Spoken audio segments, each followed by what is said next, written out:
ওই বাচ্চা বুঝ হওয়ার পর থেকে দেখলো যে সে আপনি সিগারেট খান, প্রতি মুহূর্তে আপনার মুখের সামনে দিয়ে ধোঁয়া বাইর হয়, আগুন বাইর হয়, আপনার বিড়ি সিগারেটের প্রত্যেকটার মধ্যে মুখে আপনার আগুন থাকে। তো বাচ্চা দেখে আগুন হইল আমার বাবার ধর্ম, আমার বাবার ধর্ম, আমার দাদার ধর্ম হইল আগুন, অতএব আমার প্রিয় জিনিস হওয়া উচিত আগুন। তো আগুন এটা প্রতীক, এটা তো মূর্তি পূজক, আগুন পূজারীর, এটা তো ইমানদারের প্রতীক হইতে পারে না।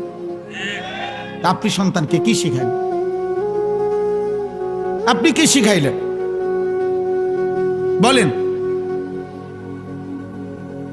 তাইলে এই জন্য এটা বোঝা উচিত, পিতা মাতার খামখেয়ালি আহা সন্তান বরবাদ করে দেয়।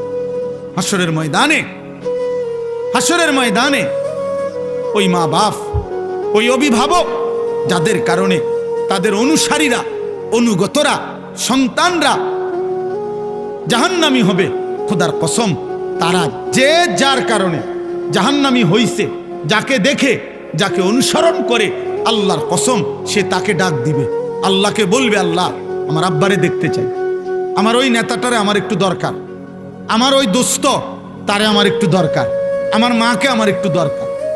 আমি নিজ চোখে দেখছি, আমার এই দুই চোখে দেখছি, মাজারে রাস্তার থেকে দাঁড়াইয়া আমি দেখছি মহিলা তার 6 বছরের বা 8 বছরের বাচ্চাটাকে সাথে নিয়ে মাজারের মধ্যে সেজদা দিতেছে।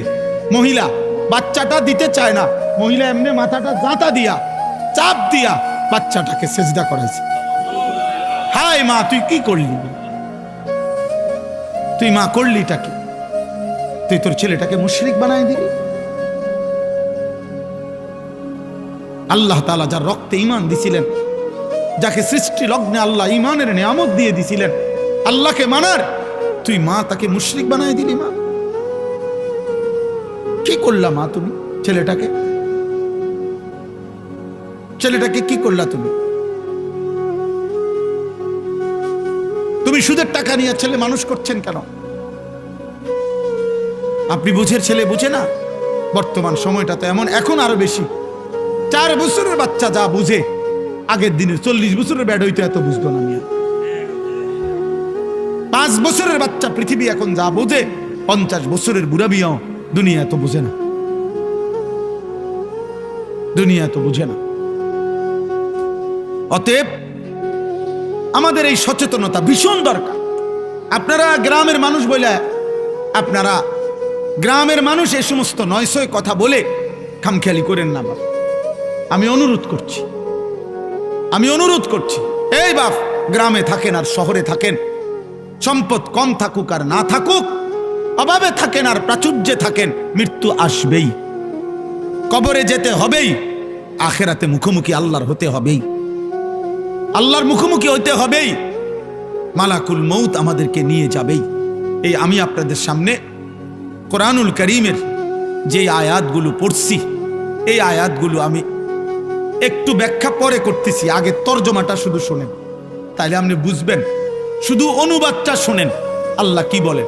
আমি এখানে 21 নম্বর পারা কোরআনুল কারীমের 32 নম্বর সূরা, এই সূরাটার নাম সূরা সাজদা। এই যে আমরা যে সেজদা দেই, বুঝেন নাই? এই সূরার নামই সেজদা। এই সূরার 4টা আয়াত, 11, 12, 13, 14, এই 4টি আয়াত পড়ছি এই মাত্র শুরুতে। আগে 4টা আয়াতের তর্জমা শুনে, এই 4টা আয়াতে আল্লাহ তাআলা কি বলতেছে শুনতেছেন আপনারা সবাই? দোস্ত, বুট খাইও না, মাঝখান দিয়ে কেউ বুট বাদাম খাইও না। আমি অনুরোধ করছি, চলে গেলে আমি বললাম কোনো অসুবিধা নেই, তুমি চলে যাও, যার অসুবিধা হয় চলে গেলে আমার কোনো আপত্তি নেই, কিন্তু শুনলে, বসলে মনোযোগ দিয়ে শুনলে ভালো। আমি দোস্ত অনুরোধ করলাম, মনোযোগ হইলে ফায়দা হয়। বক্তার পর বক্তা আনলাম, 3 জন বক্তা, 6 জন বক্তাও, একজন উঠলো আর একজন নামলো, কেউ হুঙ্কার দিল, কেউ ঝংকার দিল, কেউ টান দিল, কেউ সুর দিল, কারো হাসি দিলে ভাল লাগে, কেউ কানলে ভাল লাগে, কেউ চিৎকার দিলে ভাল লাগে, কেউ উড়ে এলাইলে ভাল লাগে। এই সমস্ত দিয়ে হবে না আব্বা, এর কোনো ফায়দা নাই, কোনো ফায়দা নাই। এটা কোনো বিষয় না বাবা, বিষয় হলো আমি উপলব্ধি, আত্ম উপলব্ধি। আহা, আমি কে, আমি কি করছি, আমি কোত্থেকে আসলাম, আমার কি করা উচিত, আমি যাব কোথায়? প্রতিনিয়ত মানুষগুলো কই যাচ্ছে? আমার বাবা কই গেলেন? আমার দাদা কই গেলেন? আমার চাচা মামা ফুফা খালুরা কই গেলেন? কই গেলেন? আমার জ্যাঠারে আমি 1 সপ্তাহ আগে দেখা গেছি, 1 সপ্তাহ পরে দেখছি জ্যাঠা নাই। জানাজা আমি পড়াইছি, জানাজার আগে আমি জ্যাঠার কবরের দিকে তাকাইছি, কবর তখন খালি, কবরে তখনও রাখে নাই আমার জ্যাঠাকে। আমি আমার বাড়ির কবর তো কবরের দিকে তাকায় দেখা কিছুক্ষণ তাকায় থাকছি, আর আমি মনে হয় যেন শুনতেছি যে কবর আমারে বলে, আনিস আমার থেকে কয়টা মাটি আমি তোমার জ্যাঠারে বানাইতে দিছিলাম, আজ আমার মাটি আমি নিয়ে নিলাম।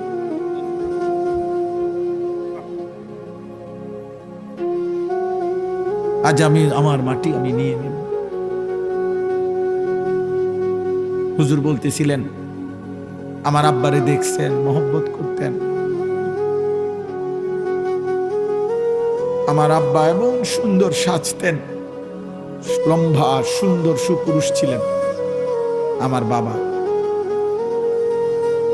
আমার আব্বা ছিলেন। শুক্রবার দিন জুমার নামাজের জন্য আমার আব্বা যখন সাজতেন, আমারও মনে আছে, আমি মনে ভাবতাম যে আব্বা যেন নতুন জামাইয়ের মতো এত সুন্দর পাগড়ি মাথায় দিত, সুরমা লাগাইতো চোখে, আতর লাগাইতো, বাবা পাঞ্জাবি সবকিছু নতুন সুন্দর ধোয়া ইস্তারি করা গাও দিত, মানে বাদশার মতো বাবা সাজতো। আমার সেই সুন্দর বাবা, সাজগোজওয়ালা বাবা। তা আমি জানি না এখন বাপ আমার কবরে কেমন আছে। হযরত ওমর ইবনে আব্দুল আজিজ রাহমাতুল্লাহি আলাইহি তিনি কবরস্থানে দাঁড়িয়ে বলতেন, হে কবর, মাজা ফাআলতা বিল আহিব্বা। এটা দোস্ত ওমর ইবনে আব্দুল আজিজের কওল। আমার এই দোস্ত নুরুল আলম ওই শুনতে চায় ওমর ইবনে আব্দুল আজিজের নাম, আমি এই জন্য শুনাইলাম। ওমর ইবনে আব্দুল আজিজ কবরের সামনে দাঁড়িয়ে বলতেন, হে কবর, বলো না তুমি আমার স্বজনদের সাথে কি করেছো? আইনাল আহবাব, আমার বন্ধুরা কোথায়? আমার আপনজনরা কোথায়? আইনাল আসদিকা, আমার বন্ধুরা কোথায়? আইনাল জুল্লাস, আমি যাদের সাথে বসতাম তারা কোথায়? আইনাস সাম্মার, আমি যাদের সাথে রাত জেগে গল্প করতাম আমার সেই আপনজনরা কোথায়? তিনি আবার কানতে কানতে বলতেন যে, হে দুনিয়াবাসী শোনো, কবর আমারে বলতেছে, ওমর ইবনে আব্দুল আজিজ, তোর চাচা মামা ফুফা, তোর স্বজন, তোর বন্ধুদেরকে আমি মাটি একটা একটা করে অঙ্গ, হাত পাও চোখ নাক কান খুলে খুলে ফেলছি, আমার মাটি আমার সাথে আমি মিশায় ফেলছি।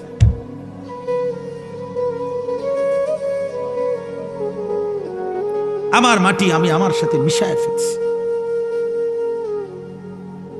দোস্ত আমার, বন্ধু আমার, প্রিয় নওজোয়ান, তুমিও থাকবা না আমিও থাকবো না, তুমিও থাকবা না আমিও থাকবা না। উনিও ছিলেন, এখন নাই। আল্লাহ তাআলা বলেন, শুনেন, এই মৃত্যুর দৃশ্য, আল্লাহর সামনে দাঁড়াবার দৃশ্য, মৃত্যুর মুহূর্তের স্মৃতি অবস্থা আল্লাহ তাআলা এখানে তুলে ধরছেন। এই জায়গা বড় সাংঘাতিক। আমার একজন আপনজন, আমার বিবির বড় ভাই মাওলানা মুফতি উসমান গনি 2-3 দিন আগে আমার সাথে সফরে ছিলেন উত্তরবঙ্গ। তো এক জায়গায় ফজরের নামাজ পড়াইছে এই 2 দিন আগে। তো ফজরের নামাজে উনি এই আয়াতের এই সাইডটা পড়ছে। উনি যে সময় পড়ছে নামাজে, তখনই আমার কলিজা ছিঁড়ে গেছে যে হায় মালিক, আপনি কি বললেন? ওইখান থেকে এটা মনে হয়েছে যে আমি আপনাদেরকে শুনাই। আল্লাহ তাআলা বলেন, কুল, হে নবী আপনি বলুন, ইয়াতাওয়াফাকুম মালাকুল মাউতিল্লাযী ওয়ুক্কিলা বিকুম, আমি আল্লাহর পক্ষ থেকে আমি যেই ফেরেশতা মালাকুল মউত আজরাইলকে দায়িত্ব দিয়েছি, সেই ফেরেশতা মালাকুল মউত আজরাইল তোমাদের প্রত্যেককেই নির্দিষ্ট সময়ে মৃত্যু দিয়ে দেবে। ইয়াতাওয়াফাকুম, তোমাদের মৃত্যু ঘটাবে, তোমাদের জান কবজ করবে আমার হুকুমে। ঠিক ওই টাইমে আমি রব ফয়সালা দেই, যেই টাইমে আল্লাযী ওয়াক্কিলা বিকুম, আমি যাকে তোমাদের মৃত্যু জান কবজের জন্য দায়িত্ব দিয়েছিলাম সে তোমাদের মৃত্যু ঘটাবে। আমি একটু ব্যাখ্যা করব, আগে তরজমা বলি। সুম্মা ইলা রাব্বিকুম তুরজাউন, প্রতিটা মৃত্যুর পরে মালাকুল মউত আজরাইল জান কবজের পরে এরপরে কি হবে আল্লাহ বলেন, অতঃপর তোমরা সকলেই একমাত্র শুধুমাত্র আমি আল্লাহর কাছেই ফিরে আসবে। ধনী হও গরিব হও, সুস্থ হও অসুস্থ হও, সম্পদশালী হও আর দুর্বল হও, গ্রামের হও আর শহরের হও, বোঝো বা না বোঝো, ইমানদার হও আর বেঈমান হও, আমার কাছে ফিরতে হবে। কার কাছে? সুম্মা ইলা রাব্বিকুম তুরজাউন। তাহলে দুই কথা বলা হইল।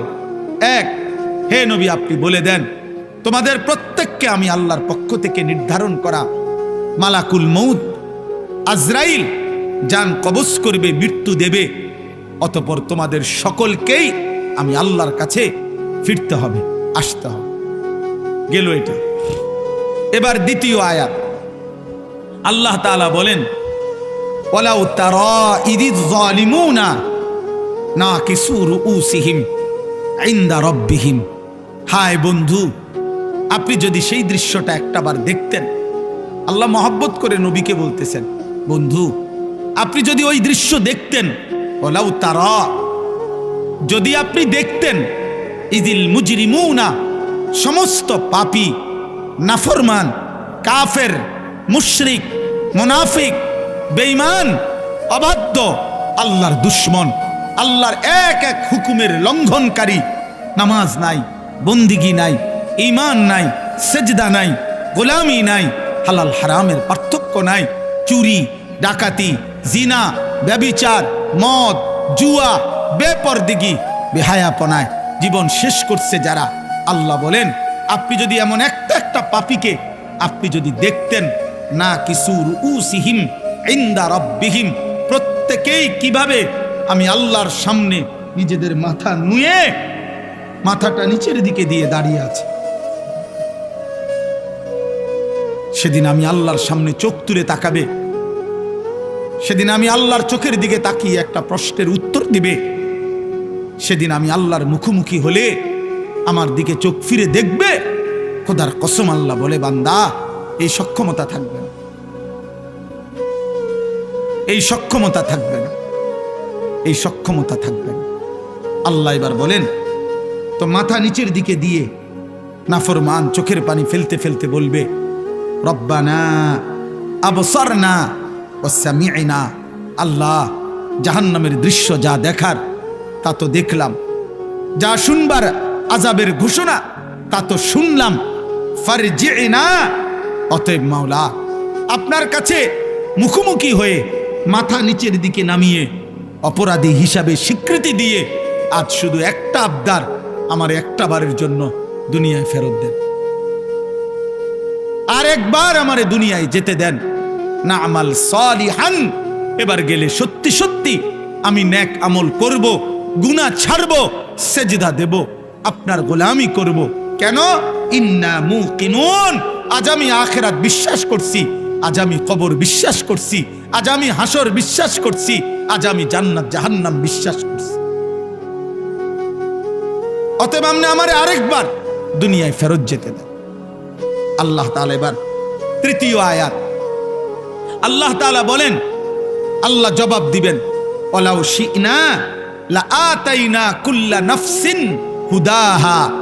আল্লাহ বলেন, এই বান্দা, এই নাফরমান, তুমি জানো আমি সেই আল্লাহ, আমি তো চাইলে প্রথমবারের দুনিয়াতেই তোমাদের সকলকে সেজদা দেওয়াইতে পারতাম, আমার গোলামি করাইতে পারতাম, আমার বন্দিগি তো আমি করাইতে পারতাম, আমি তো ক্ষমতাবান ছিলাম, আমি তো পারতাম।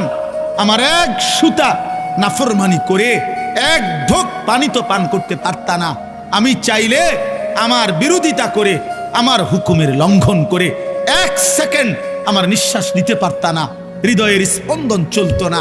আমি তো পারতাম বান্দা, কিন্তু ওয়ালাকিন হাক্কাল কওলু মিন্নি, আমি আল্লাহর চূড়ান্ত ফয়সালা এটা, লা আমলা আন্না জাহান্নামা, আমি জাহান্নামকে পূর্ণ করব মিনাল জিন্নাতি ওয়ান নাসি আজমাইন, অগণিত মানুষ এবং জিনের দ্বারা। অগণিত মানুষ এবং জিনের মাধ্যমে আমি আমার জাহান্নামকে পূর্ণ করে দেব। নাউযুবিল্লাহ, নাউযুবিল্লাহ।